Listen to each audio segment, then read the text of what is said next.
अस्सलाम वालेकुम प्यारे बच्चों, आज मैं आपको मिलवाऊंगी एक नए हर्फ से और ये हर्फ है रे। ये हर्फ है अड़े।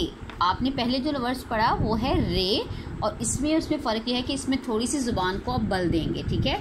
रे और अड़े, ड़, ठीक है। इससे है ये किसी भी हर्फ के शुरू में नहीं आता, ठीक है। ये आपने याद रखनी है कि रे से कोई भी लफ्ज़ शुरू नहीं होता। ये आवाज़ सिर्फ अल्फाज के दरमियान में आती है या उसके एंड पे आती है, ठीक है। जैसे आप देखेंगे इसके दरमियान में आएगा गुड़िया, गुड़िया, ड़, घोड़ा, रा, घोड़ा, गाड़ी, रे, ठीक है। री आया तो गाड़ी।